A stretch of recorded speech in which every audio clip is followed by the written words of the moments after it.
Unidad 1. 1. Hacerse amigo de la sabiduría. La historia enseña que la filosofía es una actividad ligada a lo complejo, que requiere del deseo, de la amistad, del compañerismo, de la pasión y del gusto por lo complejo. El significado de la palabra saber está emparentado etimológicamente con el del sabor, por eso de alguna manera la filosofía está vinculada con el gusto y la sensibilidad, porque supone cierta pasión, amor y amistad. Filo. La filosofía no es una actividad neutra o objetiva, desinteresada, por el contrario requiere del compromiso y de la pasión. Se supone confianza en que los lazos con los grandes pensadores vaya fortaleciendo los lazos de amistad con la sabiduría. Esto es justamente el significado de la palabra filosofía. Filo. Amistad, sofía. Sabiduría. También se requiere cierto espíritu de aventura, ansia de lucha y polémica, valentía y soberbia para encarar a los pensadores, cierta humildad acorde a nuestra ignorancia. El verbo pensar deriva de pesar y sopesar, que significan ponderar en peso de algo, examinar algo. Etimológicamente se puede decir que los pensamientos pesan, por eso es prudente ponderar nuestras propias fuerzas al enfrentar, sostener o levantar un pensamiento.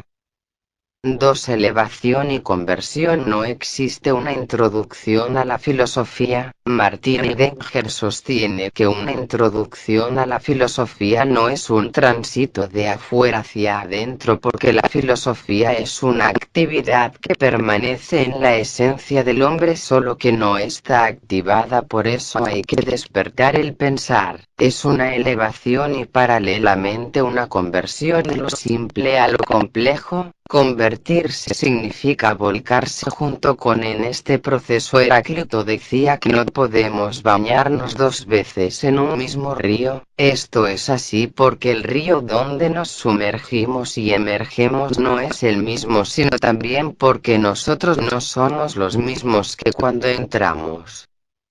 3. Historicidad e incertidumbre ante la totalidad. La filosofía es una praxis, una actividad que existe mientras se la hace o actualiza. Paradójicamente no podemos actuar o actualizarla sin tener en cuenta el proceso histórico en el que se creó y se desarrolló. Desde esta perspectiva, como demostró Hegel, la filosofía se identifica con su historia. Que la filosofía es histórica significa que el pensamiento siempre está situado en una época singular.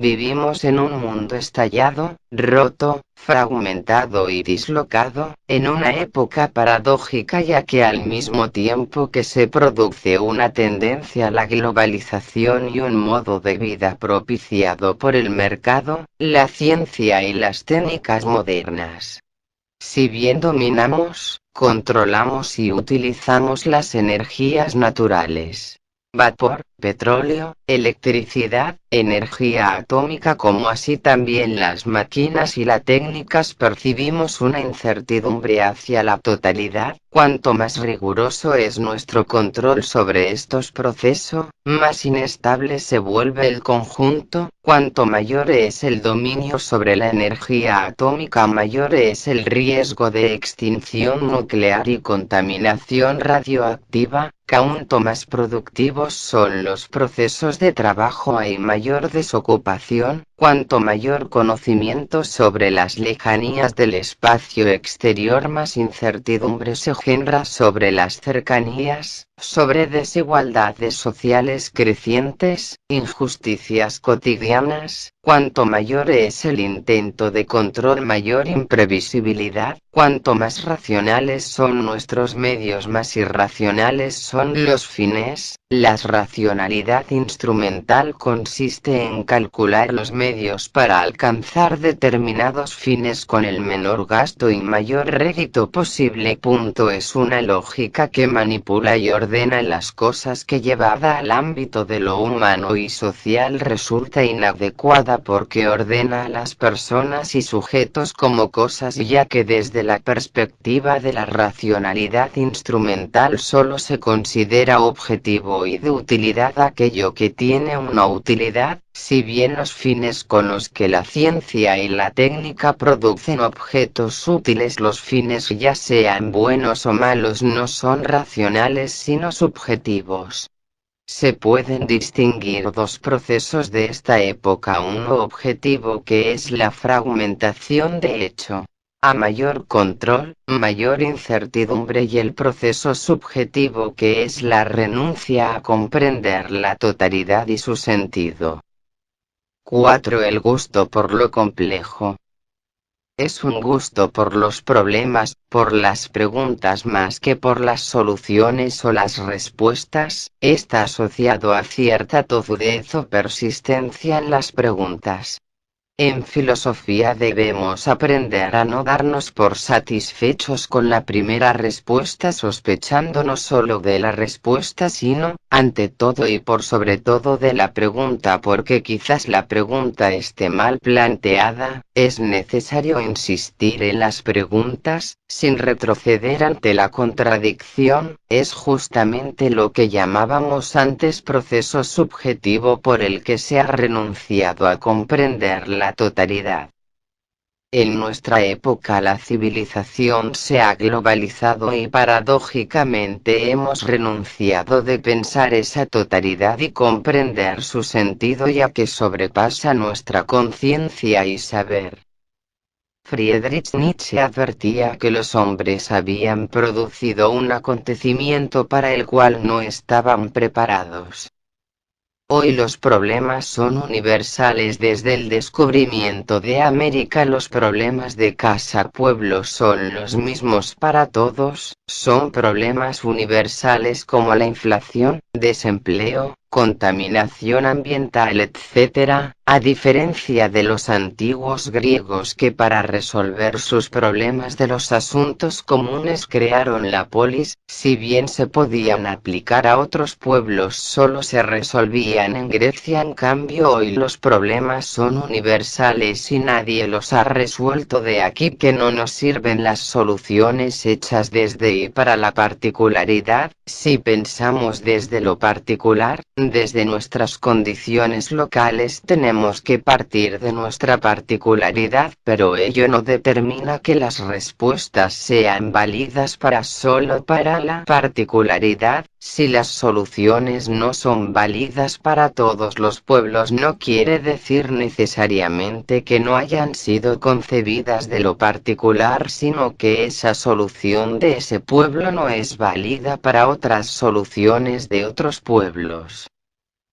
5. El comienzo y el origen de la filosofía. Cuando preguntamos ¿qué es esto?, no pedimos que se nos instruya sobre el nombre de esa cosa, sino que queremos saber cuál es su ser, en qué consiste su esencia, en qué consiste lo bello, cuál es la esencia del conocimiento.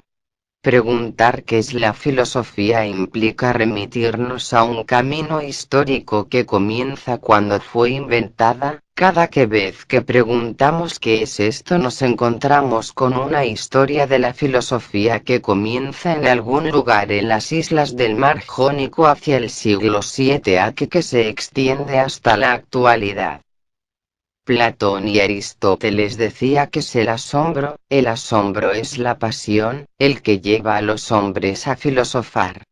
Para Descartes el origen estaba en la duda, la búsqueda de una verdad evidente, y Karl Jaspers admite un tercer origen, la conmoción del hombre y de la conciencia de estar perdido. Finalmente el escritor argentino José Pablo Feynman sostuvo que el origen de la filosofía está en la desesperanza, ella aparece en ciertos momentos, cuando se siente que la historia no juega del lado de uno, Cuando no se ve el horizonte y ni se sabe cómo inventarlo, la desesperanza nos mueve a conocer porque nos hace darnos cuenta de nuestra finitud, limitación e impotencia.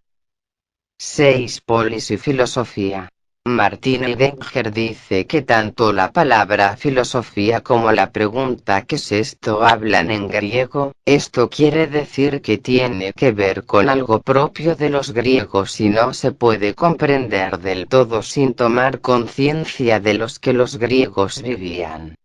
Para comprender esto hay que considerar que la filosofía nace ligada a la polis, se la puede traducir por ciudad o ciudad, estado, pero es inapropiado, ya que es una forma de vida particular que surgió entre los griegos alrededor de la plaza pública o el ágora, una institución en la que todos los ciudadanos de diversas clases sociales, varones nativos mayores de edad, participaban en común para tomar las decisiones de cuestiones comunes a todos los ciudadanos, no cuestiones particulares. Lo inédito fue que todas las formas de organización de los pueblos anteriores asumían que había alguien que por alguna razón natural o sobrenatural estaba destinado a mandar sobre los demás, tomar las decisiones y establecer leyes. Para que pueda llevarse a cabo había que renunciar a la toma de decisiones por medio de la fuerza y la violencia. La segunda era que los proyectos serían discutidos por la palabra y la deliberación. Esta última se vincula directamente con la filosofía y el sistema para la búsqueda de la verdad, de aquí que el poder y el saber aparecen en diferentes planos, se destaca la autonomía del poder en las decisiones, además cada polis es autónoma de la otra. Se destaca finalmente esta vinculación entre el nacimiento de la filosofía, como la exigencia de argumentar con razones y deliberar en común, y el funcionamiento de la polis, la resolución de problemas en común. 7. Pregunta y diálogo. Hay que destacar la importancia de la palabra y el diálogo como medio de resolución de conflictos. En la vida cotidiana las discusiones sobre temas suelen terminar en insultos, mayormente se debe a que las partes parecen no entenderse porque usan palabras con diferentes significados. Cuando una palabra tiene diferentes significados se dice que se equivoca. Los griegos se dieron cuenta de este problema y la solución consistió en preguntar ¿qué es esto? Esta pregunta exige un significado. La definición pone fin a la ambigüedad, es la determinación del significado y da como resultado un concepto. El invento de la definición y concepto se le atribuye a Sócrates. Él mismo dedicó gran parte de su vida a esta actividad molesta de preguntar a otros ¿qué es esto? A la gente que se suponía que sabía de esas cosas. Por ejemplo, a un juez le preguntaba ¿qué es la justicia? A un político ¿qué es el gobierno? Estas personas incurrían en contradicciones, definían la misma palabra de forma diferente en el mismo discurso. Entonces, cuando esto sucede se anula lo que se dice por ser incoherente y el que está hablando queda en ridículo porque se hace manifiesto que no sabía lo que decía saber. Esta actividad incómoda llevó a Sócrates a enfrentar un juicio donde se lo acusó por tres cuestiones. 1. Introducir nuevos dioses en la polis. 2. No rendir honores a los dioses. Y 3. Corromper a la juventud con sus enseñanzas. En este juicio fue condenado a muerte y él mismo bebió el veneno, negándose a huir para salvar su vida al precio de transgredir la ley, porque para Sócrates el filósofo es alguien que está comprometido con la ley. Sócrates decía que la propia ignorancia lo llevó a realizar esta actividad molesta denominada ironía socrática, actividad de hacer preguntas desde el lugar del no saber. que ha quedado como un modelo para la filosofía posterior, y desde entonces se ha considerado a la filosofía como una actividad que incomoda. El mismo Sócrates hablaba de esto y se comparaba como un tábano que molesta al buey y no lo deja dormir. Asimismo él molestaba a la polis para que no se durmiera y no aceptara su forma de vida sin evaluarla, y a los ciudadanos para que no se dejen llevar por las costumbres y por las creencias imperantes. Hacer este tipo de preguntas es una actividad que se ha llamado filosofía. 8. Distinción entre mitos y logos. El saber de los sofos y la filosofía. El término filosofía lo comienza a usar recién Platón. Anteriormente se hablaba de sofistas, que eran un tipo de sabios. Antes de los sofistas se hablaba de sofos, del sabio. El sofos es el sabio en ámbitos mítico-religioso, un saber que le era inspirado por los dioses. Los poetas son sofos, dicen lo que el dios le manda a decir. La palabra mitos deviene del saber mítico-religioso y significa palabra, relato o cuento. El mito relata el origen de la realidad o alguna cosa de la realidad y remite a un tiempo originario con intervención de los dioses. Para los griegos los dioses eran parte del universo. En su concepción el cosmos está formado por los dioses y todos los seres vivos que existen. Los dioses conviven con los hombres, como así hay hombres que se divinizan, hay dioses que se vuelven mortales. Los dioses inmortales conocen el destino y los mortales acceden tardíamente al conocimiento. El mito tiene que ver con alguna intervención de los dioses que ha dado origen a una realidad y no tiene el significado que llegó a tener después del siglo XVIII. El de relato falso, en cambio, significaba palabra verdadera. Logos, al igual que mito, significa palabra verdadera, de aquí deriva la palabra lógica o razón, solo que a diferencia del mito no hay intervención divina y se refieren al orden de la realidad con fundamento. La filosofía surgió como la exigencia de conocer la realidad de las cosas tal como son. Si es posible conocer las cosas tal como son, eso real tiene que ser único y permanente, no puede cambiar. Se entenderá por verdad aquello que se dice corresponde con la realidad. Los griegos sostenían que la realidad tiene que ser permanente y no cambiante. La filosofía pretende conocer lo permanente, o sea lo real, la realidad. 9. ¿Para qué sirve la filosofía? Esta pregunta es malintencionada, porque da por sentado que no sirve para nada. Heidegger cuenta una anécdota redactada por Platón a partir de la cual se concluye que no sirve para nada y concluye que los filósofos no se interesan por la utilidad sino por cuestiones importantes. A raíz de que la filosofía tiene una función crítica en un curso, una alumna rompió con su novio porque le resultaba inaceptable la convivencia con alguien que solo podía hablar temas irrelevantes. En este sentido, que la función de la filosofía también es entristecer, es decir, volver inaceptable la estupidez de toda forma de vida indigna de hombres libres. El epistemólogo Paul Feyerabend opina que no ejercer la filosofía no produce ningún daño material y descubrió que los grandes científicos e inventores lograron realizar sus descubrimientos a partir de una multitud de conocimientos que no se circunscriben a una ciencia en particular sino estableciendo relaciones entre distintos ámbitos. La utilidad de la filosofía en este sentido consiste en proporcionar una formación de lo fundamental, una cultura de lo global.